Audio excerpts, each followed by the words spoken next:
Assalamualaikum warahmatullahi wabarakatuh. Salam sejahtera untuk kita semua. Kami dari kelompok 5 Program Studi Ilmu Lingkungan Universitas 11 Maret yang beranggotakan Aisyah Aidaryadi dengan NIM M0821005, Calista Fabiola Chandra Nintias dengan NIM M0821015, Dian Cahya Melati dengan NIM M0821022, Fadil Ahmad Zaki dengan NIM M0821028, dan Glora Ramadhani dengan NIM M0821032 akan membahas mengenai AMDAL sebagai tugas dari mata kuliah kajian dampak lingkungan. Pembangunan di era global memberi dampak positif dan negatif. Salah satu dampak negatif pembangunan adalah pencemaran yang mana mempengaruhi kualitas serta daya dukung lingkungan. Oleh sebab itu, perlu dilakukan kegiatan preventif dan represif untuk menjaga mutu lingkungan. Salah satu cara menanggulangi pencemaran adalah dengan analisis mengenai dampak lingkungan atau AMDAL. Kita sebagai bagian dari lingkungan harus memahami hakikat AMDAL dengan baik, sehingga prinsip pembangunan berkelanjutan yang berwawasan lingkungan dapat tercapai. Lalu, apa sih yang dimaksud dengan AMDAL?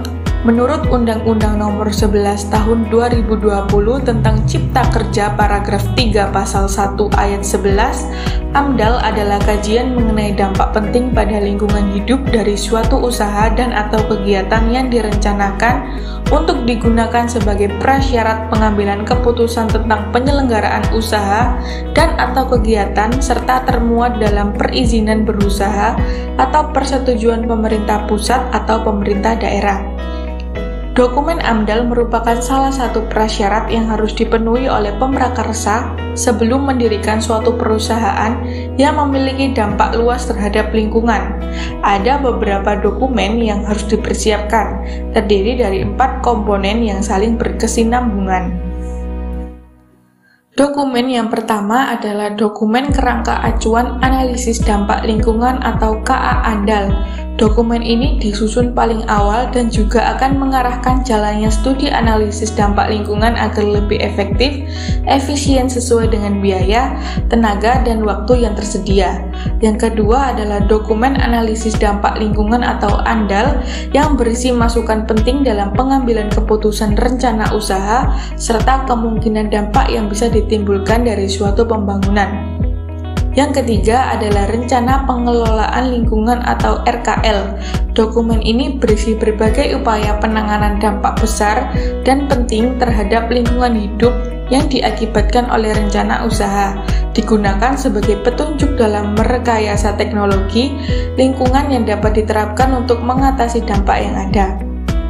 Yang keempat adalah Dokumen Rencana Pemantauan Lingkungan atau RPL. Dokumen ini memuat rencana pemantauan lingkungan yang telah dikelola sebagai dampak besar dan penting dari suatu usaha. Pada dasarnya, terdapat 3 cara yang dapat dilakukan untuk mencegah pencemaran lingkungan. Yang pertama adalah secara administratif, yaitu pemerintah mengeluarkan kebijakan atau peraturan yang berhubungan dengan lingkungan hidup. Contohnya dapat dilihat dalam Peraturan Pemerintah Nomor 22 Tahun 2021 tentang penyelenggaraan perlindungan dan pengelolaan lingkungan hidup. Yang kedua adalah secara teknologi, yang mana mewajibkan pabrik atau industri harus memiliki unit pengelolaan limbahnya sendiri, sehingga limbah yang dibuang ke lingkungan sudah diolah terlebih dahulu. Dan yang ketiga adalah secara edukatif. Cara ini dilakukan dengan penyuluhan terhadap masyarakat tentang pentingnya lingkungan dan bahayanya pencemaran lingkungan.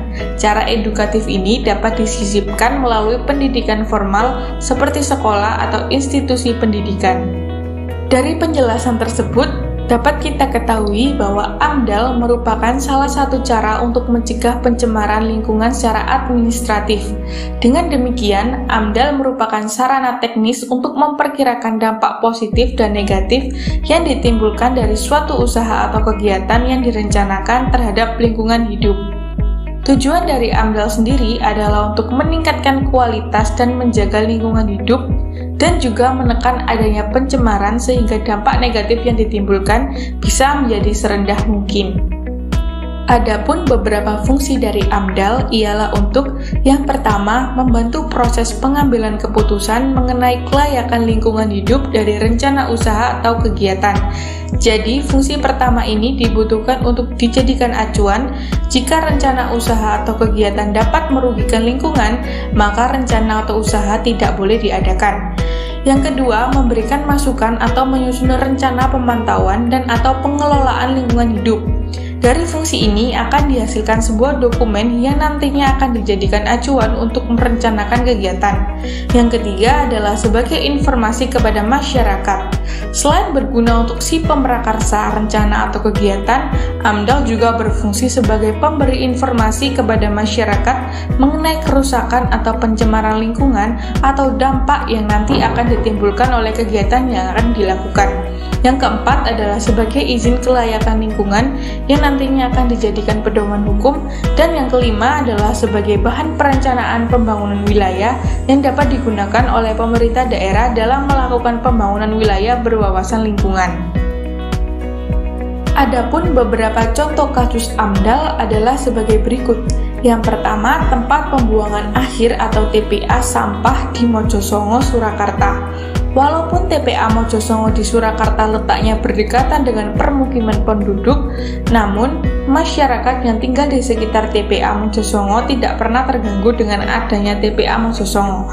Hal ini dikarenakan pada saat lokasi tersebut dijadikan sebagai TPA, penyusunan AMDAL sangat diperhatikan dan menggunakan cara seperti menjaga lingkungan hidup dari menggunakan kembali sampah-sampah yang masih bermanfaat atau menerapkan sistem 4R, yakni Reduce, Reuse, Recycle, and Replace.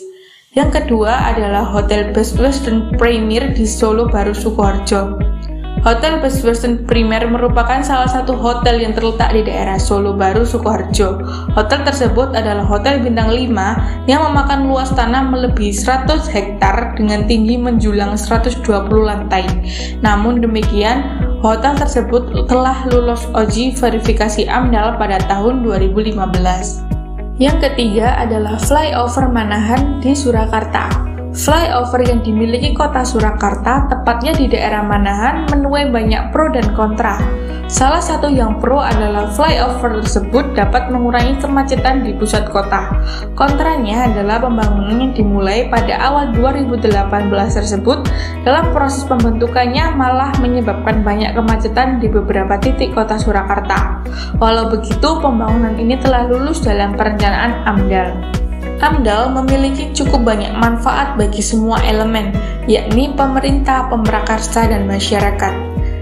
Manfaat AMDAL bagi pemerintah adalah hasil AMDAL yang disosialkan pada masyarakat sehingga membuat masyarakat menjadi tahu terkait pembangunan yang terjadi di daerahnya, sehingga tidak menimbulkan kecurigaan kepada pemerintah. Yang kedua, mencegah potensi kerusakan SDA yang dikelola oleh pemrakarsa atau masyarakat itu sendiri. Dan yang ketiga, memberikan jaminan dan memberikan informasi jelas terkait keputusan atas memberikan izin pembangunan atas suatu wilayah. Manfaat AMDAL bagi pemrakarsa adalah yang pertama, sebagai pedoman dasar untuk melaksanakan proyek atau kegiatan. Yang kedua, sebagai sumber informasi lingkungan, sosial, budaya, masyarakat, dan sebagainya, supaya tidak menimbulkan konflik. Yang ketiga, melindungi pemrakarsa sehingga tidak melanggar undang-undang atau peraturan yang berlaku, yakni sebagai payung hukum saat menghadapi suatu masalah atau hambatan. Yang keempat, memprediksi masalah-masalah lingkungan yang akan dihadapi di masa yang akan datang. Yang kelima, sebagai bahan untuk menganalisis pengelolaan dan sasaran proyek pembangunan. Dan yang keenam adalah sebagai bahan penguji secara komprehensif dan perencanaan proyek. Sementara itu, manfaat AMDAL bagi masyarakat adalah yang pertama, masyarakat akan mengetahui rencana pembangunan di daerahnya sehingga dapat menyesuaikan diri dengan perubahan. Yang kedua, masyarakat dapat mengetahui hal dan kewajibannya dalam menjaga dan mengelola kualitas lingkungan. Kini, kita semua telah mengetahui mengenai AMDAL, mulai dari definisi, tujuan, fungsi, manfaat, dan studi kasus pembangunan yang telah menerapkan AMDAL. Sekarang, saatnya kita berkontribusi dalam melakukan pembangunan berkelanjutan. Demikian yang dapat kelompok kami sampaikan, kurang lebihnya mohon dimaklumi. Wassalamualaikum warahmatullahi wabarakatuh. Salam lestari, salam keberlanjutan.